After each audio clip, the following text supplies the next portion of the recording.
Olá, sejam todos muito bem-vindos ao Conversa Aberta, o programa que leva a você, investidor, a oportunidade de conversar com companhias, com executivos das companhias das quais você é sócio. Nossa convidada de hoje é Ana Paula Zerbinati, que é gerente de RI da Brasil Agro. Tudo bem, Ana? Tudo ótimo, Denise. Boa noite. Boa noite, é um prazer recebê-la aqui. Então, como eu já falei na abertura, esse é um programa, Ana, que a gente abre a oportunidade para as pessoas conversarem. Então, eu já convido todo mundo a mandar perguntas aqui no chat, que eu vou começar aqui minha conversa com ela, lá pelo meio eu vou incluindo as perguntas que vocês mandarem aqui. Então, são todos muito bem-vindos. Ana, seguinte, Brasil Agro existe desde 2006, ela já começou como uma companhia de capital aberto, ela compra, desenvolve e vende propriedades rurais. Queria que você falasse um pouquinho mais sobre a companhia, para quem não conhece, para poder conhecer. Então, eu imagino que vocês tenham em diversos lugares, talvez mais no Centro-Oeste, que é um lugar mais tradicional de agropecuária no Brasil. Eu queria que você falasse onde é que estão as propriedades e que tipo de propriedades são, porque enquanto vocês não vendem, vocês também cultivam e vendem esses produtos. Explica um pouquinho mais para a gente como é que funciona. Legal. Obrigada, primeiramente, pelo convite. Boa noite para quem está assistindo a gente agora. É sempre um prazer ter a oportunidade de falar um pouco mais da companhia, num canal tão, disseminado que nem o de vocês. Bom, bem pontuado por você, a companhia ela nasceu pública lá em 2006, estamos completando aí, debutando 15 anos agora.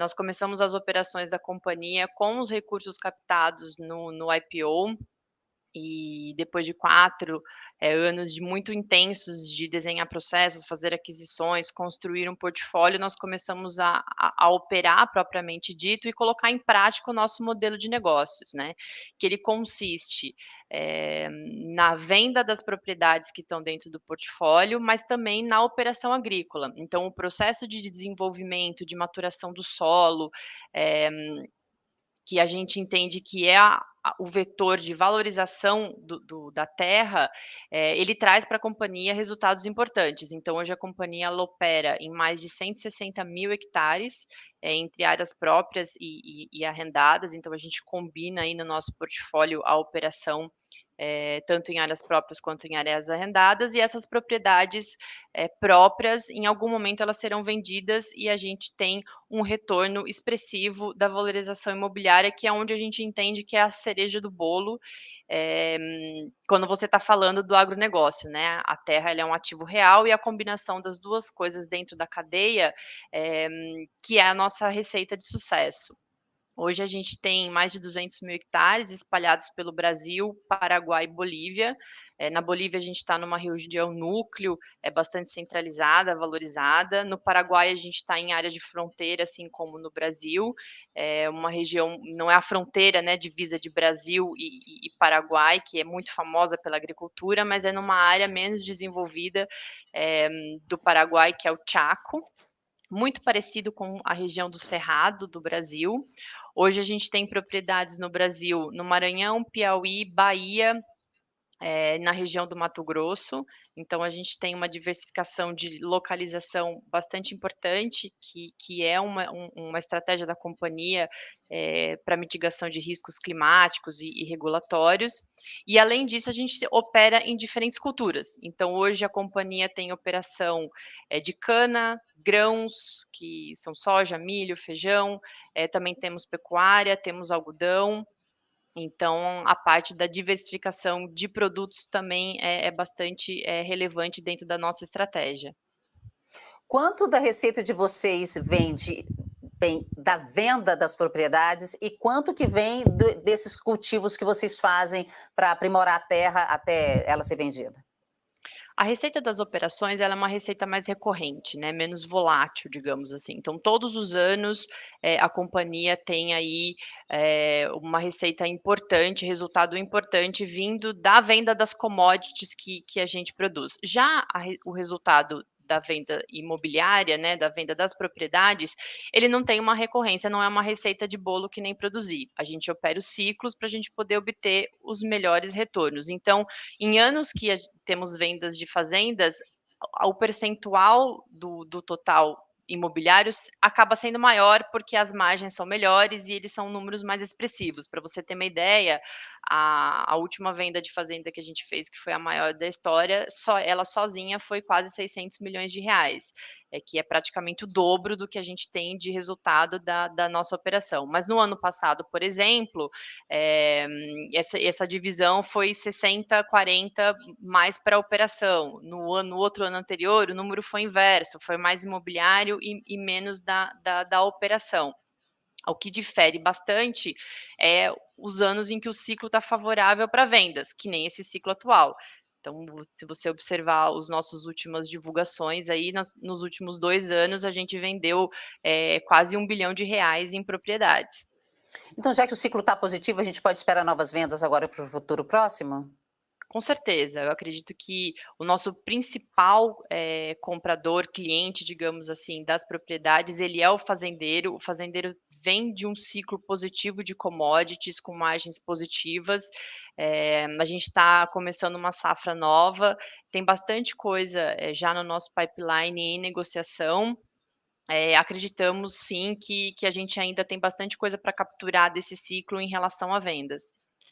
Mas já tem coisa sendo negociada? Já tem coisa pública que você pode já falar para a gente que está sendo Não. negociado? Não tenho nada de informação concreta, como é uma coisa inerente ao nosso negócio, o tempo todo a gente está falando com compradores e vendedores. Uhum. É uma coisa que essa negociação ela não para nunca. E obviamente que você tem coisas que vão para frente, coisas que não, eh, mas a gente acredita que ainda tem bastante oportunidade para a gente concluir negócios, nessa fase nesse ciclo de commodities positivos. Falando em ciclo positivo de commodities, o preço das commodities imagino que afete bastante o resultado de vocês. Qual que é a expectativa para os preços das commodities daqui para frente? A gente está muito otimista, né, com o preço das commodities, não tanto se você comparar com as das últimas safras, que as margens ela foram, extremamente positivas, as mais altas aí na história da agricultura, se você for olhar nos últimos 10 anos.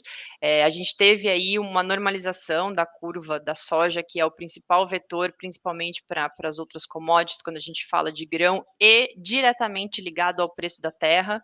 Então hoje o preço da terra, a moeda de troca aí são sacas de soja, então influencia diretamente os nossos dois business, né, tanto a operação quanto o imobiliário.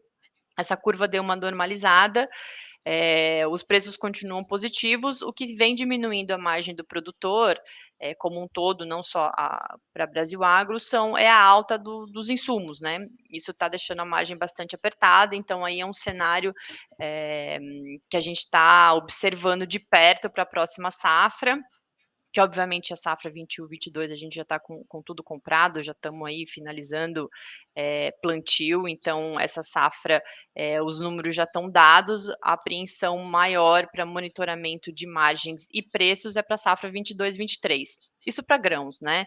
Quando você muda para cana, o cenário é extremamente positivo, os índices que pautam os preços da cana-de-açúcar, para o nosso caso, que é fornecedor, a gente não está na cadeia da usina, a gente só produz a cana em si e fornece para empresas, para a indústria, está extremamente positivo, com margens altíssimas e preços também jamais vistos nos últimos anos. Então, a cana ela tem um cenário bem mais favorável se você for comparar em relação aos grãos.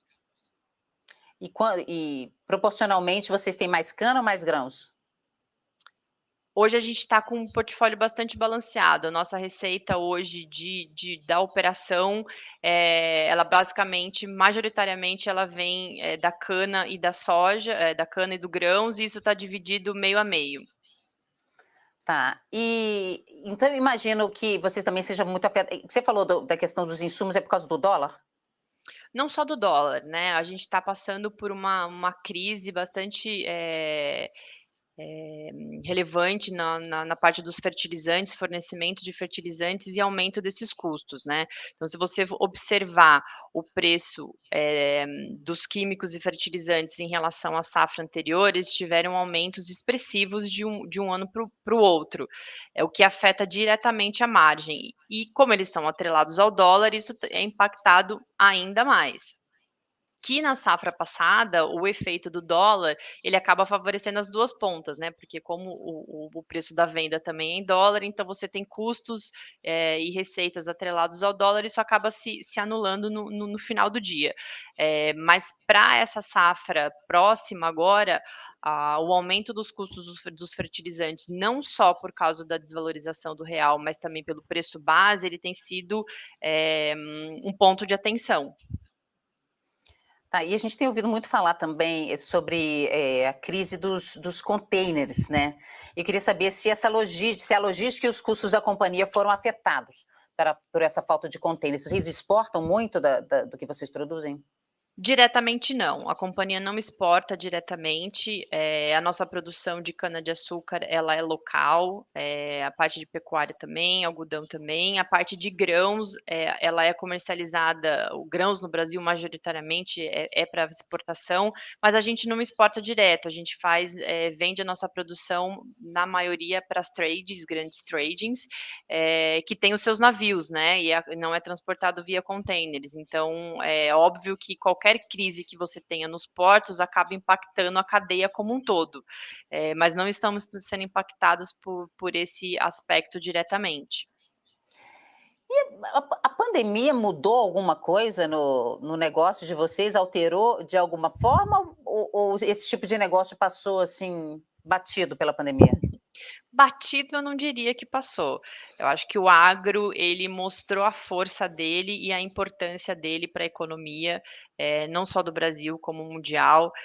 A gente passou por momentos difíceis, toda a população e diversos setores, e o agro manteve a produção de alimentos, continuou produzindo alimentos para toda a população, se mostrou a sua força e a sua resiliência. Na operação em si, a gente teve que tomar muitos cuidados, né, com a nossa equipe, de fechar a entrada das fazendas, não permitir mais pessoas de fora, ter todo o cuidado na parte de logística, que todos uma série de procedimentos que foram tomados para mitigar qualquer risco de parar a operação.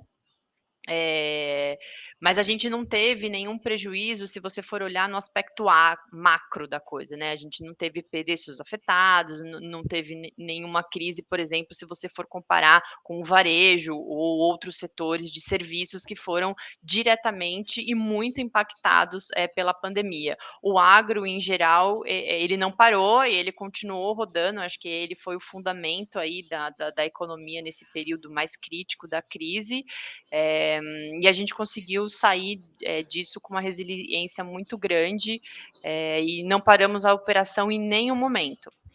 Mas a parte de venda das fazendas, isso ficou suspenso? O mercado Não, sentiu, o mercado se retraiu ou continuou comprando e vocês seguiram vida normal?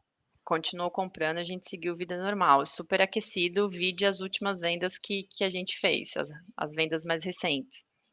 Qual que é a política de dividendos de vocês? Hoje a gente está no novo mercado, então a gente tem um pagamento mínimo de 25%, do resultado em dividendos.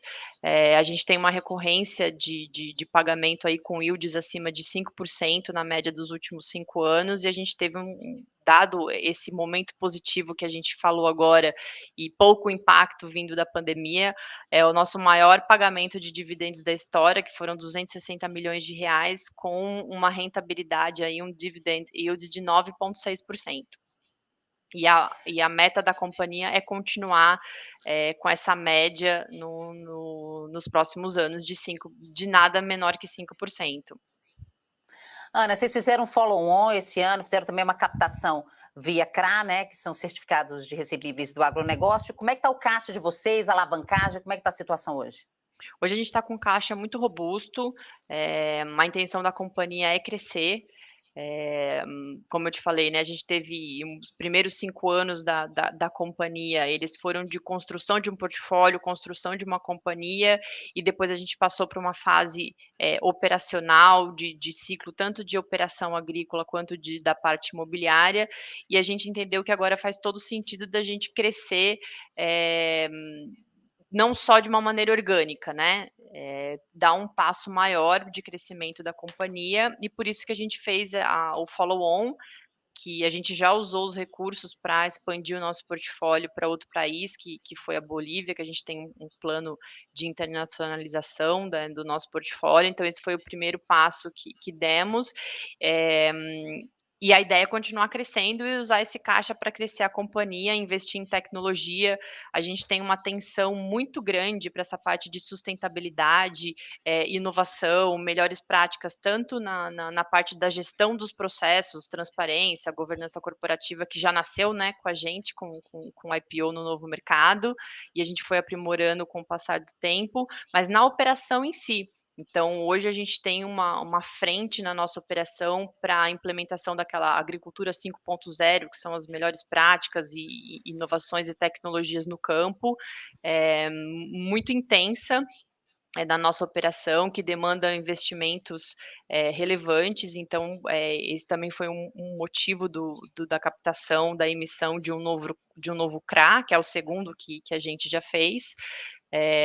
Então, estamos bem capitalizados e pouco endividados, tem bastante espaço para alavancagem. A gente está hoje com uma dívida líquida de um pouco mais de R$ 500 milhões e com caixa de acima de 1 bi. Então tem bastante espaço aí para alavancagem, diminuir o custo da dívida, alongar a nossa dívida e crescer a companhia. A dívida toda em real. Tudo em real, 100% em real. Tá, e vocês pretendem expandir para quais outros estados? Hoje a gente tem um foco muito grande na região central, né, centro-oeste do Brasil, no Mato Grosso. A gente enxerga que tem oportunidades boas ali naquela região, de áreas que hoje, estão ou degradadas ou com pecuária, com aptidão para agricultura. Então o nosso foco maior está nessa região central do centro-oeste, mas a gente nunca deixou de olhar o nordeste, que é onde é a nossa expertise ali de achar novas oportunidades, então a gente tem olhado bastante coisa na região do Nordeste também. E com relação a outros países, você falou que vocês compraram recentemente nesses terrenos na Bolívia, e para onde mais vocês querem expandir? No curto prazo, vamos manter, né, os 3 países, Brasil, Bolívia e Paraguai. Gostaríamos de crescer, expandir no Paraguai, que a gente entende que tem oportunidade lá, mas um novo país no curto prazo ainda não está nos nossos planos. Tá, a gente está falando muito hoje, porque a bolsa está caindo, caiu por 5 meses seguidos e não está muito seguindo uma lógica, digamos, não está olhando, os investidores não estão muito olhando né, o que é a empresa, o que a empresa pode, os fundamentos, né? Tá todo mundo meio assustado e a bolsa caindo meio sem saber por quê. Como é que está o desempenho das ações de vocês? Como é que está nos últimos meses? Esse ano, como é que está isso? A gente está surfando essa mesma onda que você está falando, né. Eu acho que oportunidades como essa, elas são importantes para a gente poder falar cada vez mais, sobre o negócio. Então, assim, quando você fala de crise, economia, taxa de juros subindo, você não olha para os fundamentos da empresa, que é isso que você acabou de falar, e você não entende o que está acontecendo. Então, ó, alguns números para a gente olhar o quanto o preço da ação não reflete os resultados da companhia. Hoje o nosso portfólio foi avaliado, nossas áreas próprias, por uma auditoria independente, por 3,4 bilhão de reais. Isso sem contar o nosso fluxo de caixa de operação, terra pura, como se a gente fosse, passa a porteira e vende tudo do jeito que está. Isso dá mais de 42 reais por ação. Hoje a gente está tradando aí abaixo de 30. Então, assim, o mercado realmente não reflete os fundamentos da companhia. Terra é um ativo real, é uma ação de defesa. Agricultura, eu acho que é o ponto forte aí, do Brasil, sempre foi. Então a gente está num setor resiliente, que entrega resultado com um portfólio robusto, uma empresa que entrega resultados recorrentes, e faz a sua lição de casa, né? Esse que é o mais importante. O que você acha, então? O que você gostaria de falar para os investidores? O que eles não estão vendo? Olha aqui, investidor, o que você não está vendo que você deveria ver para dar uma valorizada aqui na ação? Eu acredito que as pessoas precisam olhar para a rentabilidade da companhia, eh, dada não só o nosso fluxo de caixa, mas principalmente os retornos imobiliários. Não é uma coisa recorrente, como a gente tem falado, mas a companhia ela tem provado ano após ano que é possível fazer vendas de maneiras recorrentes e com retornos expressivos. E a combinação dessas duas coisas, eu acredito que é que vai trazer o valor para o investidor. Então, assim, dentro de um mercado de commodities, mais um ativo real, que é a terra, eu acredito que a ação da Brasil Agro deveria fazer parte do portfólio para quem procura essas premissas. E tá barato. Tá joia. Ana Paula, muitíssimo obrigada pela sua presença aqui com a gente, viu? Obrigada, boa noite a todos e mais uma vez obrigada pelo convite. Obrigada a você. A você de casa, obrigada pela companhia. Se inscreva no canal, clique no sininho. Toda semana a gente tem aqui conversa aberta e compartilhe com seus amigos que são investidores também. Obrigada, um beijo e até a próxima. Tchau.